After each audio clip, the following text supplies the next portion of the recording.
بیٹی، ایک رات تم میرے دوست کے ساتھ گزار لے، اس بات کی خبر کسی کو نہ ہوگی، مگر تیرے باپ کا قرض اتر جائے گا۔ ابا کی بات سن کر میرا دل تڑپ اٹھا۔ میں حافظ قرآن تھی، وضو کر کے قرآن پاک پڑھنے لگی جب ابا نے مجھے اپنے پاس بلا لیا۔ ابا کے دوست نے میری 10 لاکھ قیمت لگائی اور میرا دل کیا کہ میں اپنی جان لے لوں۔ تبھی مجھے روتا ہوا دیکھ کر اچانک ایک آدمی نے 2 کروڑ لگایا تو سب خاموش ہو گئے۔ ابا نے مجھے اس کے ساتھ بھیج دیا۔ وہ گھر جا کر بولا، مجھے معلوم ہے تم حافظ قرآن ہو، پہلے قرآن پاک پڑھ لو، میں نہا کر آتا ہوں۔ میں اونچی آواز میں قرآن پاک پڑھنے لگی۔ کچھ دیر بعد وہ میرے قریب آیا تو میرا کلیجہ منہ کو آ گیا جب میں نے میرا نام آمنہ ہے، میں حافظ قرآن لڑکی ہوں۔ میری ذات صرف میرے خاندان میں میرے کمرے اور قرآن کے درس تک محدود تھی۔ میرے ابا ہمیشہ کہتے کہ ایک مومنہ کی زینت اس کی حیا اور پاک دامنی میں ہے۔ میں نے اپنی خوبصورتی کو ہمیشہ ایک موٹی سیاہ چادر اور گہرے نقاب کے پیچھے چھپایا، کیونکہ اس دنیا میں میری عزت ہی میری سب سے قیمتی اثاثہ تھی۔ میری دنیا میں سب سے اہم لوگ میرے والد، میری ماں اور میرا بھائی عادل تھا، جو اگرچہ مجھ سے چھوٹا تھا مگر میرے لیے کسی محفوظ محافظ سے کم نہ تھا۔ اس دن بھی میری زندگی معمول کے مطابق تھی۔ میں مغرب سے پہلے محلے کے بچوں کو قرآن پاک پڑھا کر لوٹ رہی تھی۔ میری نگاہیں زمین پر تھیں اور میرے قدم تیزی سے گھر کی طرف بڑھ رہے تھے۔ مجھے ہمیشہ اس بات کا خوف رہتا تھا کہ کہیں کوئی میرے طرف غلط نگاہ سے مت دیکھے۔ ہماری بستی بہت چھوٹی تھی مگر اس پر وڈیرا رفیق شاہ کی طاقت اور ظلم کے سائے گہرے تھے۔ جب میں بستی کے ایک سنسان راستے سے گزری تو میرے قدم خود بخود رک گئے، کیونکہ میرا راستہ روک لیا تھا۔ میرے دل کی دھڑکنیں بے قابو ہو گئیں اور مجھے فوراً محسوس ہو گیا کہ یہ کون ہو سکتا ہے۔ میں نے آنکھ اٹھائے بغیر ہی اسے خوف کو پہچان لیا۔ یہ وڈیرا رفیق تھا، رفیق شاہ، جس کی دولت نے اسے مغرور اور ظالم بنا دیا تھا۔ اس کی غلط سوچ اور حوث بھری نگاہیں ہر عورت کے لیے خطرہ تھیں۔ میں نے اپنے جسم پر چادر کو مزید کس لیا اور خاموشی سے راستہ دینے کا اشارہ کیا۔ ارے حافظہ بی بی، اتنی جلدی کہاں جا رہی ہو؟ رفیق نے ایک کٹھور اور بے شرم لہجے میں کہا۔ میں نے سنا ہے اس گاؤں میں تم سے زیادہ خوبصورت کوئی نہیں، مگر تم ہو کہ ہمیشہ یوں چھپ کر گزر جاتی ہو۔ ذرا رکو اور بات سنو، میں نے دبی آواز میں ڈرتے ہوئے کہا۔ وڈیرا صاحب، خدا کے لیے میرا راستہ چھوڑ دیں، مجھے گھر جانے دیں۔ میں کوئی عام عورت نہیں، مجھے حیا سے رہنے دیں۔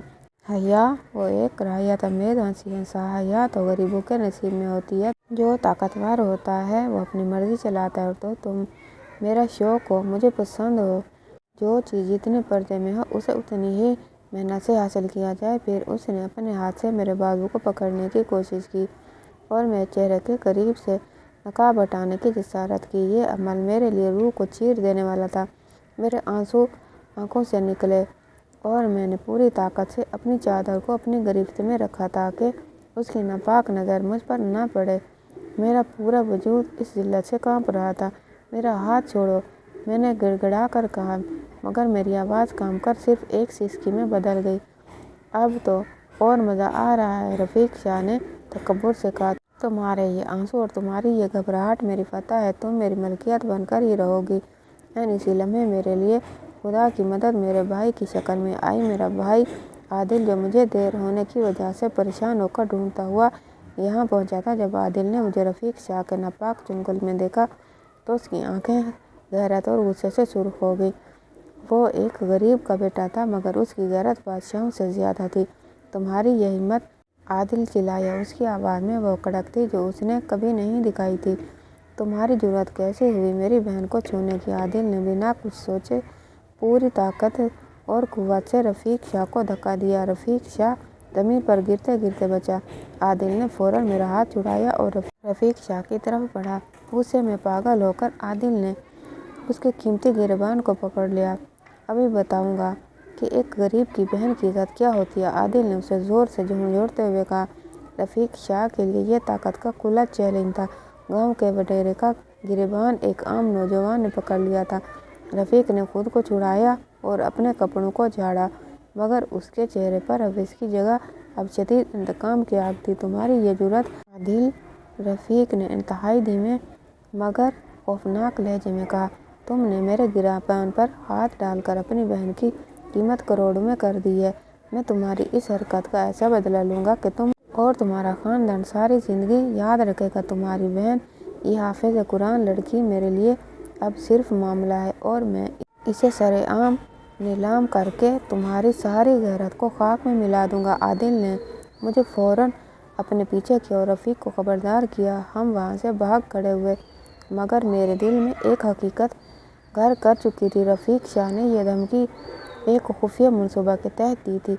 मेरे भाई के हाथ डालने की सज़ा अब मेरी इज़्ज़त की नीलामी की शक्ल में मिलेगी। मेरा पर्दा, मेरी पाकदामनी सब खतरे में था। रात मेरे लिए बोझल गुजरी। रफ़ीक शाह की इंतकामी धमकी और भाई आदिल की परेशानी ने मुझे सोने नहीं दिया। मुझे इल्म था कि रफ़ीक शाह सिर्फ मुझे ही नहीं बल्कि मेरे पूरे ख़ानदान को निशाना बनाएगा। रफ़ीक शाह को अपने मुजर और जाहिल भाई बशीर शाह की मुकम्मल हिमायत हासिल थी, जो हमेशा रफ़ीक की हर ज़ालिमाना हरकत में उसका दस्त बाजू बनता था। बशीर भी इसी तरह गांव की लड़कियों को तंग करने और हकीर समझने का आदी था। उन दोनों की मुश्तरका ताकत ने गांव में खौफ का माहौल बना रखा था। मेरा भाई उनके सामने एक कमज़ोर चट्टान था जो अब टूटने वाला था। सुबह होते ही रफ़ीक शाह ने अपनी ताकत का गलत इस्तेमाल शुरू कर दिया। हमारा घर जिस छोटी गली में था, वहाँ की गटर लाइन रातों रात बंद कर दी गई और हमारे इलाके में पानी की सप्लाई भी अचानक रोक दी गई। ये बज़ाहिर आम मुश्किलात थी, मगर उनका मकसद हमें एहसास कमतरी और दबाव में लाना था। मेरे वालिद मौलवी साहब ने जाकर गांव से चौधरी से बात की, मगर सब ने माजरत कर ली। मौलवी साहब, रफ़ीक शाह से टक्कर लेने की हिम्मत हम नहीं ले सकते। आप जानते हैं वो कितना बाअसर है। ये सब हरबे नाकाफ़ी थे। रफ़ीक शाह के लिए वो अपना असल वार करना चाहता था। ठीक अगले दिन एक खौफनाक खबर मेरे कानों में पड़ी। आदिल को पुलिस ने गिरफ्तार कर लिया था। मेरे वालिद दौड़ते हुए घर आए। उनका चेहरा जर्द पड़ चुका था। हमने आदिल को थाने ले गए हैं।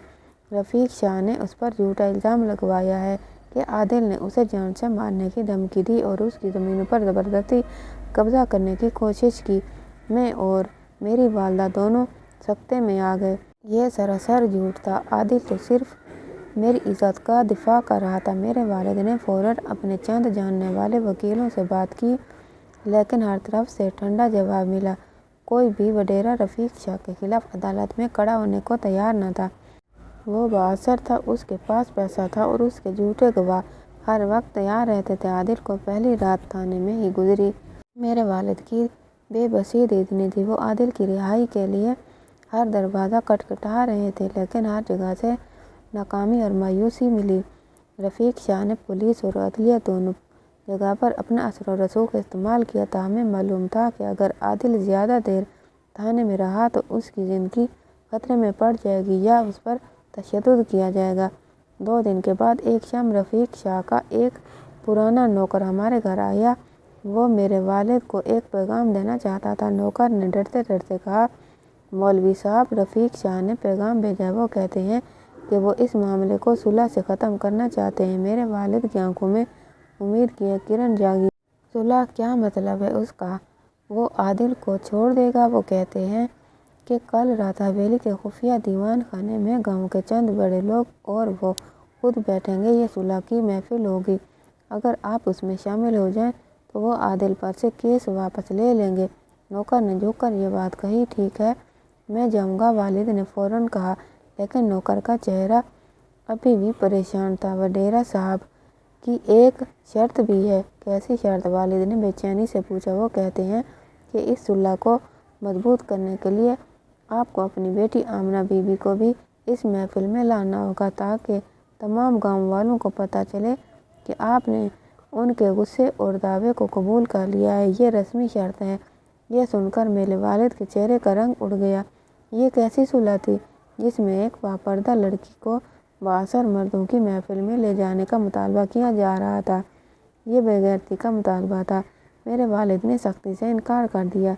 ये नामुमकिन है। मेरी बेटी एक हाफ़िज़ कुरान है। मैं इसे ऐसी महफिल में नहीं भेज सकता जहाँ अजनबी मर्द हूँ। तो फिर आदिल को भूल जाएं। नौकर ने कंधे अचका कर कहा।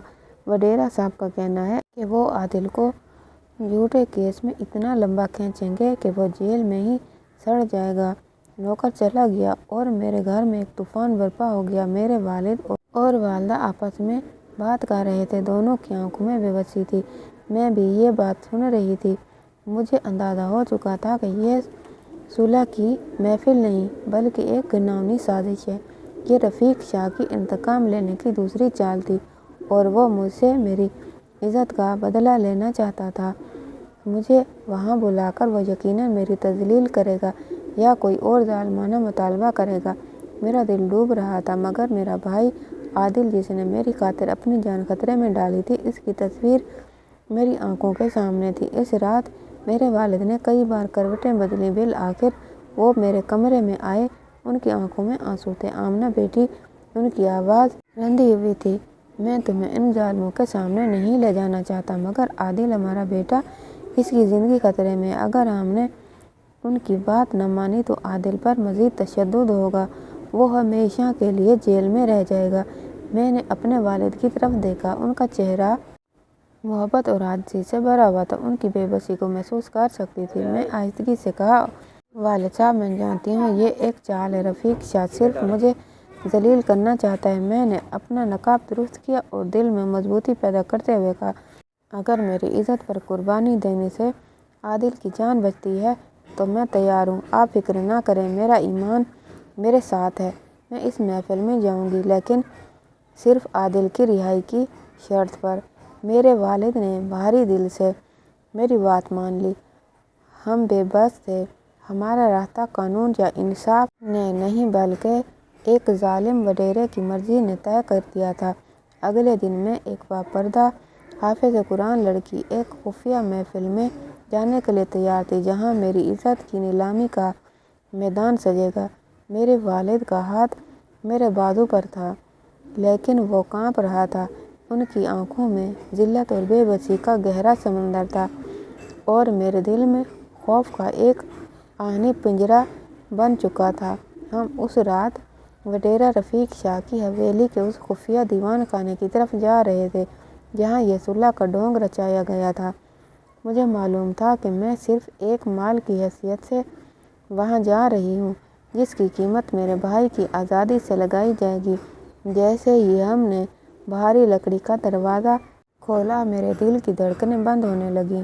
अंदर एक बड़ा तारीक कमरा था, जहाँ सिर्फ मिट्टी के तेल के दिए जल रहे थे। इससे माहौल मज़ीद डरावना और पुरअसरार लग रहा था। कमरे में गांव के ताकतवर मगर बद किरदार मर्द बैठे थे, जिनकी आंखों में मेरे लिए कोई इज़्ज़त या हमदर्दी नहीं थी।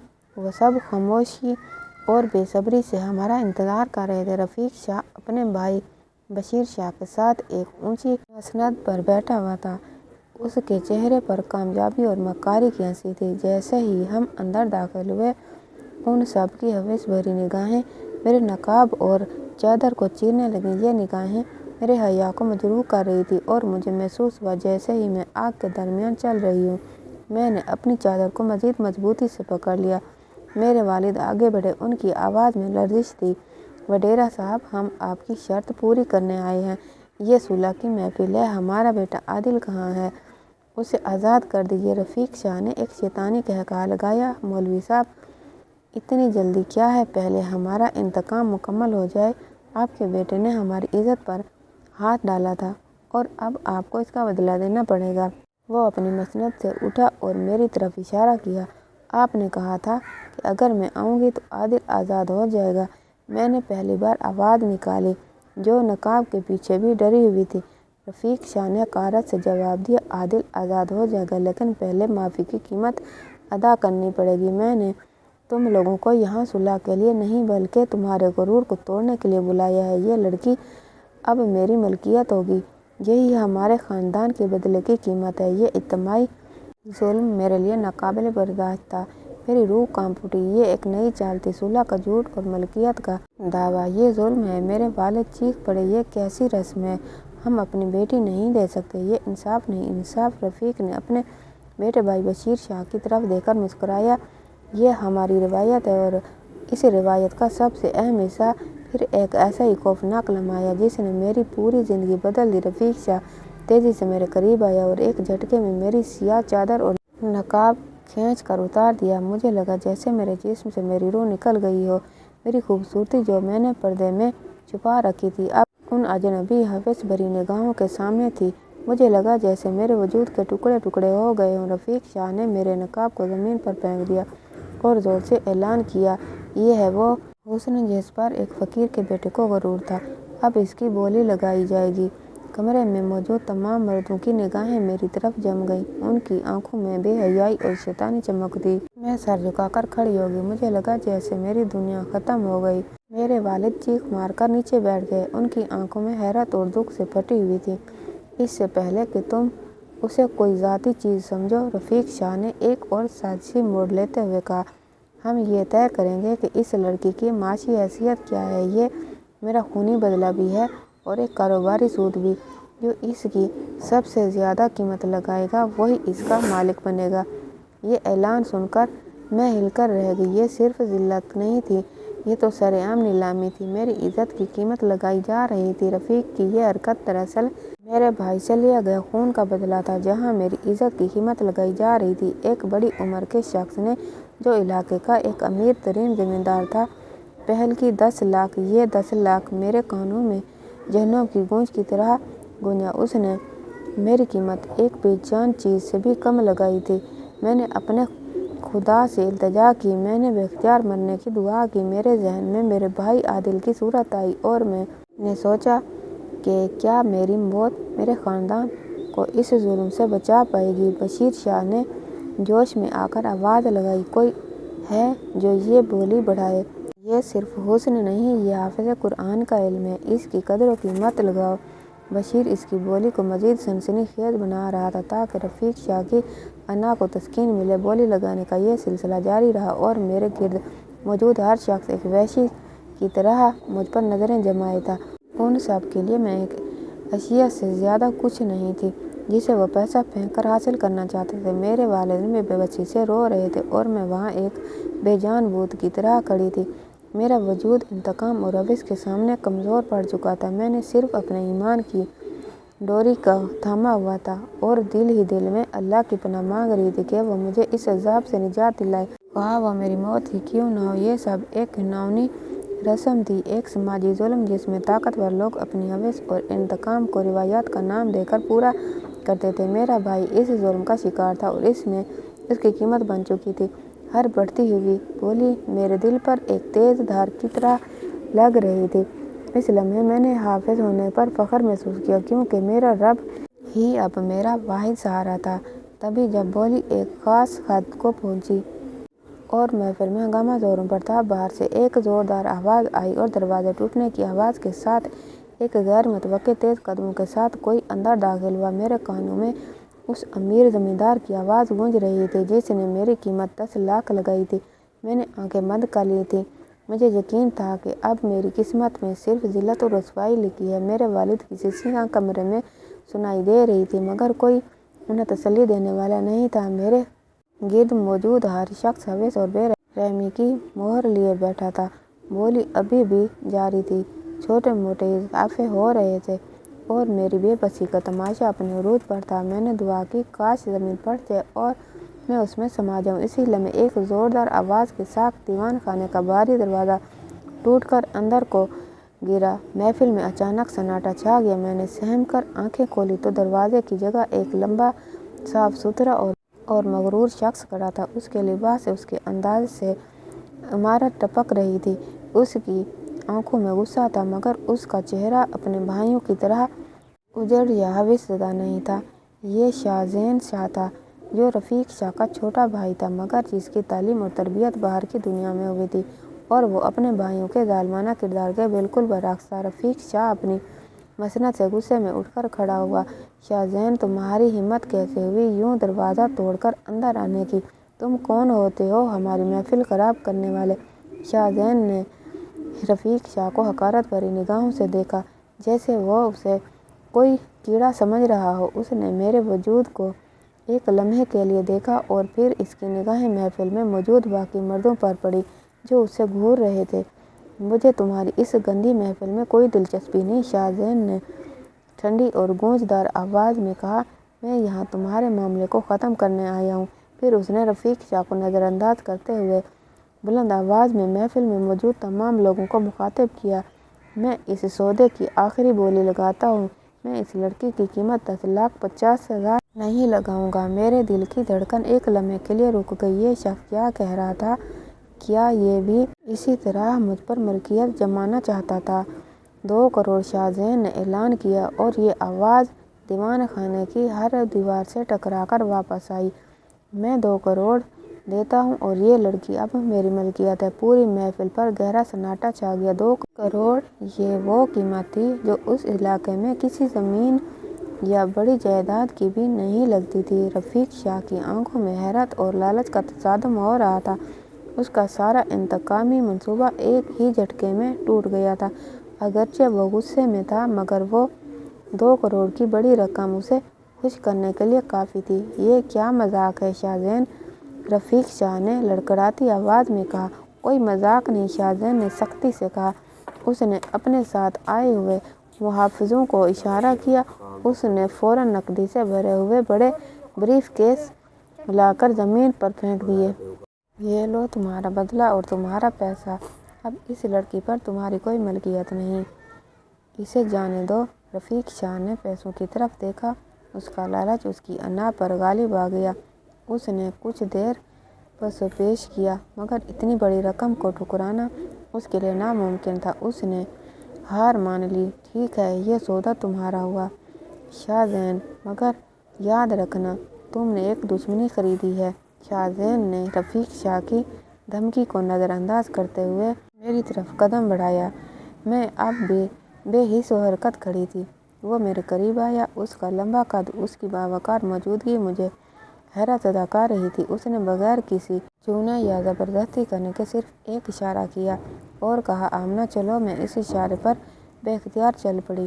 میرے والد جو اب تک سکتے میں تھے اٹھ کر میری طرف چل پڑے، مگر شاہ زین کے محافظوں نے انہیں روک دیا۔ میں نے جاتے جاتے اپنے والد کی بے بسی بھری نظروں سے دیکھی اور مزید ٹوٹ گئی۔ میرا مالک بدل چکا تھا، مگر میں اب بھی ایک مال تھی۔ شاہ زین نے مجھے تیزی سے حویلی سے باہر کھڑی اپنی سیاہ رنگ کی بڑی اور پرتعیش گاڑی میں بٹھایا۔ باہر کے محافظ تیزی سے گاڑی کا دروازہ بند کر چکے تھے۔ شاہ زین خود ڈرائیونگ سیٹ کے بجائے میرے برابر میں آن بیٹھا۔ گاڑی نے ایک جھٹکے سے حویلی کو پیچھے چھوڑا اور شہر کی طرف تیز رفتاری سے دوڑنے لگی۔ مجھے اپنی اچانک نجات پر یقین نہیں آ رہا تھا۔ میں رفیق شاہ کے چنگل سے نکل چکی تھی، اب ایک نئے پراسرار مالک کے ساتھ تھی جو میرے بھائی کا ہی ساتھی تھا۔ یہ ٹوئسٹ میرے لیے ناقابل فہم تھا۔ میرا سارا خوف جو اندر دبا ہوا تھا اب آنسوؤں کی شکل میں بہہ نکلا۔ میرے ہونٹ کانپ رہے تھے بے بسی اور خوف سے۔ اس کی شدت میں نے بے اختیار اپنے حافظ قرآن ہونے کا سہارا لیا۔ میرے ہونٹوں سے سورہ الرحمن کی تلاوت جاری ہو گئی۔ میری آواز سسکیوں میں دبی ہوئی تھی۔ میں تلاوت کرتی رہی، میرے آنسو مسلسل بہہ رہے تھے۔ میں نے ایک لمحے کے لیے بھی اس طرف نہیں دیکھا۔ میرے برابر میں کون بیٹھا ہے؟ میں صرف اللہ کے کلام میں سکون تلاش کر رہی تھی۔ جب میں نے تلاوت کا ایک حصہ مکمل کیا تو میری نظر اچانک شاہ زین پر پڑی۔ وہ گاڑی چلاتے ہوئے ایک بھی لفظ بولے بغیر میری تلاوت سن رہا تھا۔ اس کا چہرہ تاثرات سے عاری تھا، جیسے اس کی ساری رعونت اور غرور ختم ہو چکا۔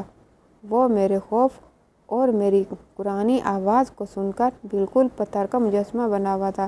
مجھے لگا جیسے میری تلاوت نے اسے اندر سے ہلا کر رکھ دیا۔ میری آنکھوں میں سورہ الرحمن کی آیات اور شاہ زین شاہ کا پتھر جیسا چہرہ، ان دونوں کا تصادم میری تمام حواس پر چھایا ہوا تھا۔ جب وہ گاڑی رکی تو میں نے دیکھا کہ ہم ایک شہر سے ایک وسیع و عریض جدید طرز کے بنگلے کے سامنے کھڑے تھے۔ یہ بنگلہ اس علاقے کی حویلیوں سے بہت مختلف تھا، خاموش، سیرا اور ویران۔ شاہ زین نے خاموشی سے مجھے گاڑی سے باہر آنے کا اشارہ کیا۔ میں اس کے پیچھے چلی۔ یہ بنگلہ باہر سے جتنا شاندار تھا، اندر سے اتنا ہی خاموش اور بے روح تھا۔ مجھے ایک خوبصورت، روشن اور ہوادار کمرے میں لے جایا گیا۔ کمرے میں ہر طرح کی آسائش موجود تھی، مگر میرے دل میں یہ احساس گہرا ہو رہا تھا کہ میں ایک نئے طلائی قید خانے میں آ گئی ہوں۔ مجھے بٹھانے کے بعد شاہ زین کی ایک خادمہ میرے پاس آئی جو کسی غیر ملکی لگ رہی تھی۔ اس نے مسکرا کر میرا خیر مقدم کیا اور کہا کہ وہ میرا خیال رکھے گی۔ اس کا نام شاید مسز جانسن تھا۔ میں نے اس سے پانی پیا اور پھر اپنے کپڑے اور نقاب درست کر کے کمرے کی ایک کونے میں بیٹھ گئی کیونکہ مجھے ہر شخص سے پردہ کرنا تھا۔ ساری رات میں سو نہیں سکی۔ میرے ذہن میں عادل، میرا والد اور رفیق شاہ کی انتقامی دھمکیوں کا شور تھا۔ صبح جب ہلکی روشنی پھیلی تو میں نے فجر کی نماز ادا کی اور جائے نماز پر بیٹھی رہی۔ میں اب مکمل طور پر شاہزین شاہ کی ملکیت تھی اور مجھے یہ رشتہ قبول کرنا ہی تھا۔ میرا ایمان مجھے حوصلہ دے رہا تھا کہ خدا نے مجھے ایک ظالم کے ہاتھ سے چھڑایا ہے تو وہ آگے بھی میری مدد کرے گا۔ دن چڑھتے ہی میں نے ہمت جمع کی اور فیصلہ کیا کہ مجھے اس پراسرار مالک سے بات کرنی چاہیے۔ میں نے خادمہ کے ذریعے پیغام بھیجا کہ میں شاہزین شاہ سے ملاقات کرنا چاہتی ہوں۔ کچھ دیر بعد مجھے اس کے دفتر نما کمرے میں بلایا گیا۔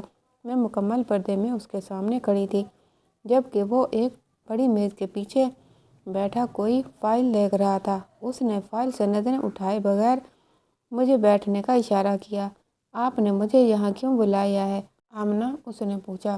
اس کی آواز سرد اور کاروباری تھی۔ اس میں جذباتی تاثر بالکل نہیں تھا جو رات میری تلاوت سنتے وقت اس کے چہرے پر آیا تھا۔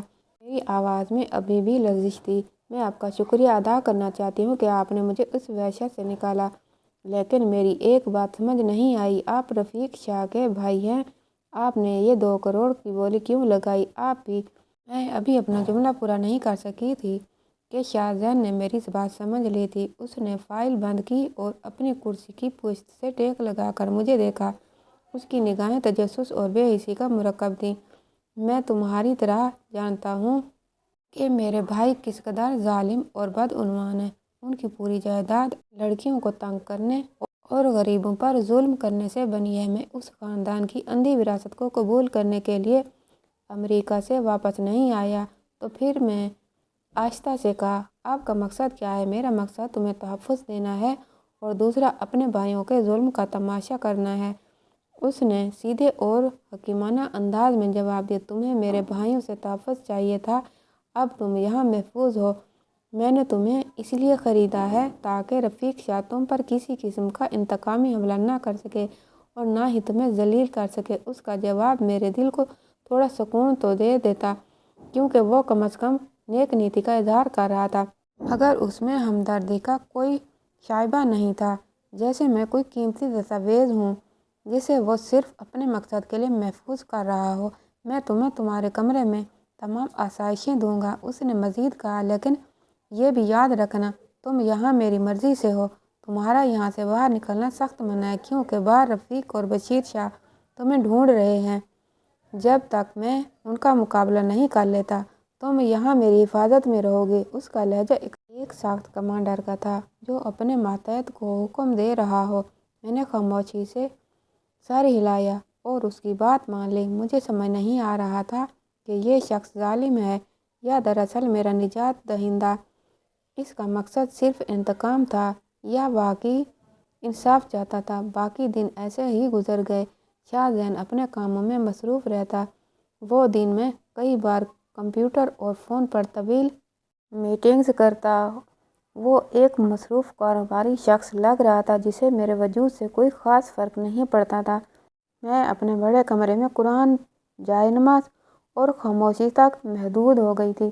میں مسلسل عبادت کرتی کیونکہ میرا ایمان ہی میرا واحد سہارا تھا جو مجھے اس غیر یقینی صورتحال میں زندہ رکھے ہوئے تھا۔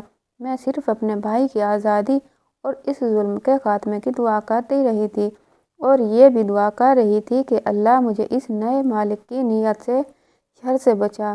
وہ ایک پہیلی تھی جسے سمجھنا میرے لیے ناممکن تھا۔ میں اب بھی شاہزین کے خوبصورت مگر سرد گھر میں اپنی تنہائی کے ساتھ مقید تھی۔ اس کا سرد اور حکیمانہ انداز اگرچہ مجھے کوئی تکلیف نہیں دیتا تھا مگر عدم اطمینان برقرار تھا۔ میں اسے ایک طاقتور اجنبی سمجھتی تھی جس کا مقصد بڑا ضرور تھا مگر مجھ سے صرف ایک سہولت حاصل کرنا تھا۔ میں دن کا زیادہ تر حصہ تلاوت اور عبادت میں گزارتی تھی اور میری چادر میرے جسم سے ایک لمحے کے لیے بھی الگ نہیں ہوتی تھی۔ ایک شام سورج غروب ہو چکا تھا اور میں مغرب کی نماز کی تیاری کر رہی تھی جب مجھے شاہزین کے دفتر نما کمرے سے دبی ہوئی آواز سنائی دی۔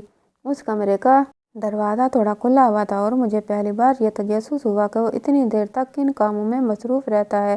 میں آہستگی سے دروازے کے قریب جا کر कान लगाया। शाहजहान के किसी से फ़ोन पर बात कर रहा था। उसकी आवाज़ में संजीदगी और गुस्सा था। हाँ, मुझे यकीन है कि शवाहिद जल्दी मुकम्मल हो जाएंगे। हमें उनके तमाम काले धंधों और गैर अखलाकी कारोबार का पर्दाफाश करना है। फिर उसने एक गहरा सांस लिया और कहा, सबसे अहम बात, मैं जल्दी रफ़ीक और बशीर के खिलाफ मुकदमा दर्ज कराऊंगा। उसके लिए मुझे इस लड़की की गवाही चाहिए होगी।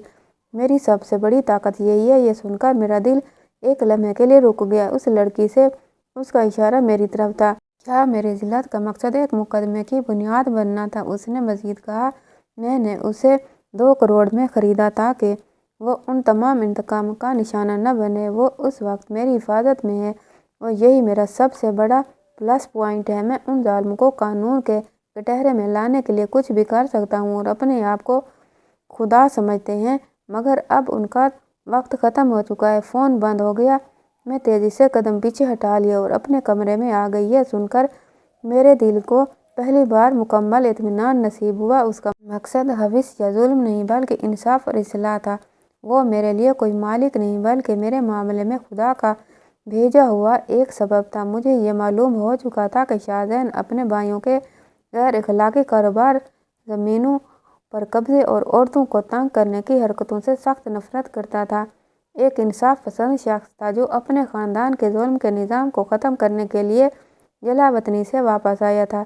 उस दिन मैंने इशा की नमाज के बाद हिम्मत जमा की और बाकायदा पर्दे में रहते हुए उस दफ्तर का दरवाज़ा खटखटाया।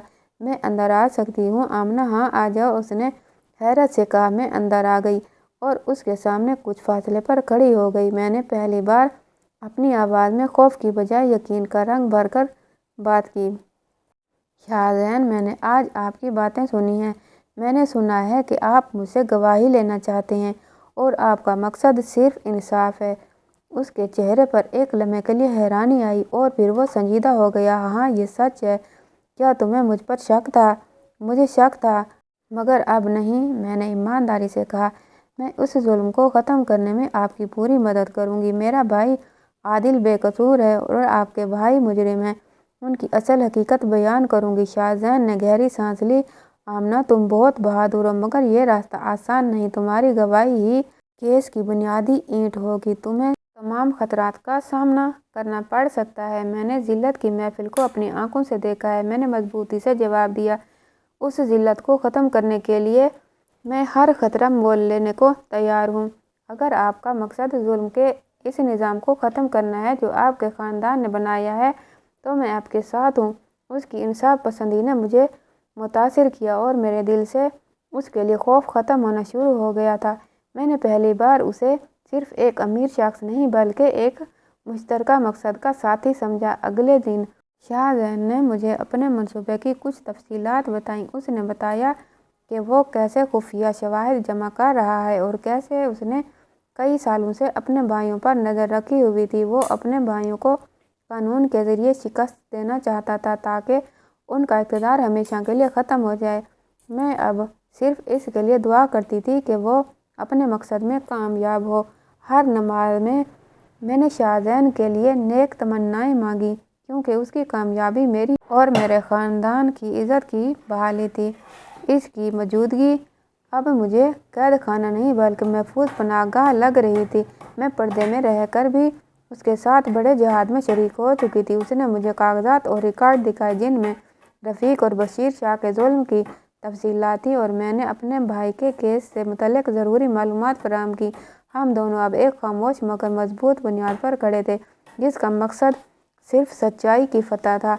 इंसाफ और सच्चाई की मुश्तरका मकसद ने हमारे दरमियान मौजूद सर्द दीवार को हटा दिया। शाहजहान की नेक नीति और इंसाफ पसंदी का इल्म होने के बाद मैंने दिल खोल कर उससे बात करना शुरू कर दी। अलबत्ता हया और पर्दा मेरी ज़ात का अटूट हिस्सा था और मैं कभी भी इसके खिलाफ वर्जी नहीं करती थी। हमारे दरमियान अब गुफ्तगू में खौफ की जगह एतमाद ने ले ली थी। शाहजहान दिन में कई बार मेरे कमरे के बाहर आता और मुझसे आदिल के केस की तफसीलात, रफ़ीक शाह के जुल्म के नए शवाहिद और गांव के मशरती मसाइल पर बात करता। इस दौरान वो हमेशा बाइज़्ज़त फासला रखता, मगर मुझे महसूस होता कि वो मुझे अब सिर्फ एक गवाह नहीं बल्कि एक مشیر کے طور پر دیکھتا ہے۔ میں اسے مضبوط دلیلیں دیتی اور ساتھ ہی صبر اور استقامت کی تلقین کرتی۔ ایک دن میں دوپہر کے وقت اپنے کمرے میں سورہ رحمان کی تلاوت کر رہی تھی۔ میری آنکھیں تلاوت میں تھیں اور دل کی پوری توجہ کلام حق پر مرکوز تھی۔ میں دنیا کی ہر فکر سے آزاد تھی کیونکہ قرآن مجید میرے لیے ایک طاقتور شفا اور سکون کا ذریعہ تھا۔ جب میں آیت کا ترجمہ "بس تم اپنے رب کی کن کن نعمتوں کو جھٹلاؤ گے" کی بار بار تکرار کر رہی تھی تو مجھے محسوس ہوا کہ دروازے پر کوئی موجود ہے۔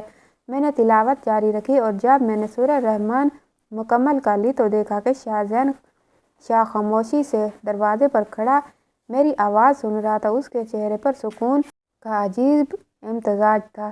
"تمہاری آواز میں بہت تاثیر ہے" آمنہ تلاوت ختم ہونے پر وہ آہستہ سے اندر آیا اور دیوار کے قریب رک گیا۔ یہ پہلا موقع تھا جب اس نے انتہائی نرم لہجے میں مجھ سے بات کی۔ میں نے نقاب میں رہتے ہوئے سر جھکا لیا۔ شاہ زین نے گہری سانس لی اور پہلی بار اپنے اندرونی تضاد کا اظہار کیا۔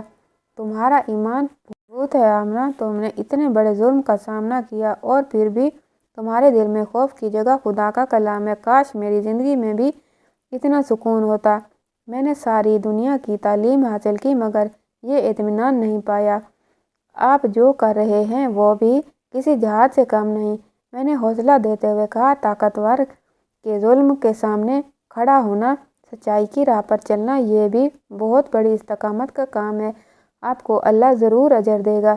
اس لمحے میری پردے میں چھپی نگاہیں اس کے چہرے پر پڑیں اور اس کی نگاہوں نے بھی احترام کے ساتھ میرے وجود کو دیکھا۔ میری نگاہوں کے اس مختصر سے ملاپ میں ایک اندیکھی قربت کا احساس ہوا، جیسے وہ مشکل میں گرے ہوئے مسافر ایک دوسرے کو پہچان گئے ہوں۔ یہ قربت کسی جسمانی کشش کی نہیں بلکہ روحانی اور جذباتی ہم آہنگی کی تھی۔ اس دن کے بعد شاہ زین کے رویے میں واضح تبدیلی آئی۔ اس نے مجھے مزید عزت اور اہمیت دینا شروع کر دی۔ وہ اب صرف قانونی شواہد کے لیے بات نہیں کرتا تھا بلکہ میری خیریت کے لیے پوچھتا۔ اس نے مجھے شہر سے کچھ نایاب اسلامی کتب اور تاریخی نسخے بھجوائے جن سے میرے علم میں اضافہ ہو سکے۔ "یہ تمہارا حق ہے"، اس نے ایک بار کہا، "تم ایک حافظ ہو اور تمہیں ان آسائشوں سے دور نہیں رہنا چاہیے۔ میں نے تمہاری جسمانی حفاظت کی ہے، اب میں تمہاری علمی اور روحانی ترقی میں رکاوٹ نہیں بنوں گا"۔ وہ صرف مالک یا محافظ ہی نہیں رہا تھا بلکہ آہستہ آہستہ اس کا خاموش خیال رکھنے والا کردار میرے دل میں ایک رومانوی احساس جگا رہا تھا۔ میں نے کبھی کسی مرد کو اس طرح نہیں دیکھا تھا مگر شاہ زین میں ایک نرمی تھی وہ جو اس کے بھائیوں کے برعکس تھی اور اس کی انصاف پسندی نے مجھے محفوظ اور پرسکون محسوس کرایا۔ میں اس کے کردار کے بارے میں سوچنے لگی۔ وہ امیر تھا، طاقتور تھا مگر صالح بھی تھا۔ اس کے دل میں انسانیت تھی۔ میرے ذہن میں یہ خیال آنے لگا کہ یہ شخص میرا سچا ساتھی بن سکتا ہے، ایک ایسا ساتھی جو میری حیا کی قدر کرے گا اور میرے ایمان کا محافظ بنے گا۔ محبت کا یہ احساس بہت دھیما اور پاکیزہ تھا، بالکل میرے پردے کی طرح خاموش۔ مجھے یہ احساس ہو گیا تھا کہ اب ہماری قسمتوں کے تار صرف انصاف کی جنگ سے نہیں بلکہ دل کے تعلق سے بھی جڑ چکے ہیں۔ رفیق اور بشیر شاہ کے خلاف کارروائی کا وقت قریب آ رہا تھا مگر اس خطرے کے ساتھ ہی میرے لیے محبت کا ایک نیا باب بھی کھل رہا تھا۔ ہماری یہ خاموش قربت ایک مضبوط جذباتی بنیاد بنا رہی تھی جو آنے والے بڑے طوفان میں ہمیں اکٹھا کھڑا ہونے کی ہمت دے رہی تھی۔ ہمارے درمیان اب ایک خاموش مگر گہرا رشتہ قائم ہو چکا تھا۔ شاہ زین نے مجھے عزت اور تحفظ دیا تھا اور میں نے اپنے خاموش ایمان اور محبت سے اس کے اندر کے تنہا انسان کو سمجھا تھا مگر ہمارے اس پاکیزہ تعلق پر ظلم کے سائے منڈلا رہے تھے۔ شاہ زین نے مجھے بتا دیا تھا کہ اب وہ رفیق اور بشیر کے خلاف عدالتی کارروائی شروع کرنے والا ہے۔ اس بنیادی کیس کی کامیابی کا انحصار میری گواہی پر تھا۔ جیسے ہی شاہ زین نے گاؤں کے سرداروں کو اپنے بھائیوں کے خلاف قانونی چارہ جوئی کا نوٹس بھیجا، رفیق اور بشیر شاہ کو شک ہو گیا کہ ان کی ساری دولت اور طاقت غیر قانونی کاموں پر بنتی ہے اور وہ جانتے تھے کہ اگر انہوں نے گواہی دی تو ان کا اقتدار ہمیشہ کے لیے ختم ہو جائے گا۔ ایک رات جب میں مغرب کی نماز کے بعد قرآن کی تلاوت کر رہی تھی تو بنگلے کے باہر شور اور فائرنگ کی آواز سنائی دی۔ میرا دل زور سے دھڑکا۔ میں جان گئی کہ وہ لوگ آ چکے ہیں۔ میں نے تیزی سے اپنا पर्दा दुरुस्त किया और जाए नमाज के पीछे खड़ी हो गई। थोड़ी देर में दरवाज़ा ज़ोर से टूटा और रफ़ीक शाह और बशीर शाह मुसल्लह होकर अंदर दाखिल हुए। उनके साथ चंद गुंडे भी थे। रफ़ीक शाह की आंखों में इस बार सिर्फ इंतकाम नहीं बल्कि खौफ और वहशत भी थी। वो इस जगह पर काबिज होकर मुझे अगवा करना चाहते थे ताकि शाहजहान पर दबाव डाला जा सके और मुकदमा वापस लिया जा सके। शाहजहान कहाँ है वो लड़की? रफ़ीक ने दाड़ते हुए कहा, तुमने मुझे धोखा दिया, तुमने मेरे मामले को चुराया और अब तुम मेरी तबाही का सामान कर रहे हो। शाहजहान ने दिलेरी से उनका सामना किया। वो हाथ में कोई असला रखने के बजाय सिर्फ पुरएतमाद खड़ा था। तुम्हारा अंजाम करीब है रफ़ीक, तुम्हारे जुल्म की दास्तान अब ख़त्म होगी, हम ख़त्म होंगे या तुम्हारी ये महफूज रखी हुई गवाही। बशीर शाह ने गुस्से से चीख कर कहा और अपनी बंदूक तान ली। फिर एक शदीद लड़ाई शुरू हो गई। शाहजहान अगरचे तन्हा था मगर उसने अपनी तरबियत और जहानत से उनका मुकाबला किया। उसने एक एक करके गुंडों को गिराया, लेकिन रफ़ीक और बशीर शाह जो गुस्से में पागल हो चुके थे शाहजहान को काबू करने की कोशिश में थे। लड़ाई के दौरान रफ़ीक शाह ने मौका पाकर शाहजहान को दीवार से लगा दिया और उस पर गोली चलाने के लिए बंदूक तान ली। तुमने हमारी दुनिया ख़त्म कर दी, अब तुम जिंदा नहीं रहोगे। मैं ये जुल्म बेबसी मज़ीद बर्दाश्त नहीं कर सकी। मैंने देखा कि मेरा मुहाफ़िज़ आज ख़तरे में है। वो शख्स जिसने मेरी इज़्ज़त की हिफाजत की, जिसने मुझे इंसाफ की उम्मीद दी, आज मेरे सामने मरने वाला था। मैं अपनी जान की परवाह किए बगैर जिस जगह में छुपी हुई थी वहाँ से बाहर निकली और रफ़ीक शाह और शाहजहान के बीच में खड़ी हो गई।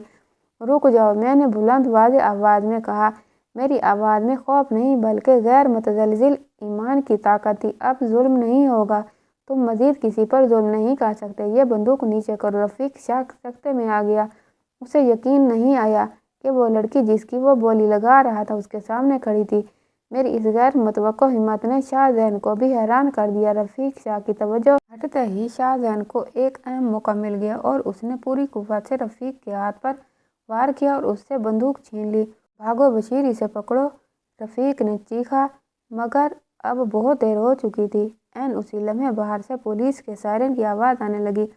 ये शाहजहान का प्लान था। उसने हमले की पेशगोई कर ली थी और पुलिस को तैयार रहने की हिदायत दी थी। अंदरूनी और बैरूनी दबाव के बाद पुलिस फौरन अगले हफ्ते दाखिल हो गई। अगले कुछ हफ्ते अदालतों और कचहरियों में गुजरे। मैंने अपनी बहादुरी का मुजाहरा करते हुए अदालत में मुकम्मल पर्दे में रहते हुए हर सवाल का जवाब सच्चाई और यकीन के साथ दिया। मैंने नीलामी की महफिल, रफ़ीक की धमकियाँ और आदिल की झूठी गिरफ्तारी की तफसीलात गवाही में दी। मेरी गवाही की बुनियाद पर आदिल को बाइज़्ज़त बरी कर दिया गया और रिहाई के बाद सबसे पहले मुझे मिलने आया और उसने शाहजहान का तहे दिल से शुक्रिया अदा किया जिसने उसकी बहन की हिफाजत की। दूसरी तरफ रफ़ीक और बशीर शाह को उनके जराइम की सख्त सज़ा मिली और उनका ताकत का निज़ाम हमेशा के लिए टूट गया। जब मैं अदालत से बाहर निकली जहाँ आदिल और मेरे वालिद मुंतज़िर थे, शाहजहान शाह एक तरफ खड़ा था। उसके चेहरे पर सुकून और फ़ख्र था। जब तमाम रिश्तेदारों से बात ख़त्म हुई तो शाहजहान ने मेरे करीब आया। उसने मेरे सामने न झुका मगर अपने दिल की आजिज़ी के साथ खड़े होकर कहा, आमना, आज हमने जुल्म को शिकस्त दी है। तुमने मुझे ये सिखाया कि ईमान और हया किसी भी ताकत से ज़्यादा मजबूत हैं। मैं तुम्हें 2 करोड़ में ख़रीदा था मगर आज मैं ये इकरार करता हूँ कि तुम्हारी कदर व कीमत इस दुनिया के हर माल से ज़्यादा है। इसकी आवाज़ में सच्चे जज्बात की गहराई थी। मैंने तुम्हें मलकियत बनाने के लिए नहीं ख़रीदा था। अब जब तुम मुकम्मल तौर पर आज़ाद हो, मैं पूछना चाहता हूँ, क्या तुम मुझे अपनी ज़िंदगी में मुस्तकिल तौर पर कबूल करोगी? मैं तुम्हें एक बीवी की इज़्ज़त, एक साथी का मकाम देना चाहता हूँ। मैंने शाहजहान शाह की तरफ देखा। उसकी आंखों में एहतराम, मोहब्बत और सच्चाई थी। मेरे दिल में जो खामोश रोमांस पल रहा था वो अब हकीकत का रूप ले चुका था। मुझे मालूम था कि ये शख्स न सिर्फ मेरा मुहाफ़िज़ बल्कि मेरा सच्चा रफ़ीक है। मैंने पर्दे के अंदर ही मुस्कुराते हुए सर हिलाया। मैं आपके सच्चे जज्बात को कबूल करती हूँ शाहजहान, खुदा की रज़ा से मैं तैयार हूँ। यूँ हमारे निकाह की सादा मगर पुरवकार रस्म हुई जिसमें मेरे वालिद ने खुशी से मेरी रुखसती की और आदिल ने भाई का फ़र्ज़ अदा किया। हमारी ज़िंदगी का आगाज़ किसी मालिक और ममलूक की तरह नहीं बल्कि 2 नेक और सच्चे साथियों की तरह से हुआ और रहमान के साए में हमारी नई पुरवकार और ईमान से भरी हुई ज़िंदगी का आगाज़ हुआ। जुल्म की रात गुजर गई। اور انصاف کا سورج طلوع ہو چکا تھا۔ تو آج کی اسلامک ویڈیو کیسی لگی کمنٹ باکس میں رائے کا اظہار ضرور کیجیے گا، اور ویڈیو کو لائک اور چینل کو سبسکرائب کرنا مت بھولیے گا۔ انشاءاللہ تعالی کل اگلی ویڈیو کے ساتھ حاضر ہوں گے، تب تک کے لیے اللہ حافظ۔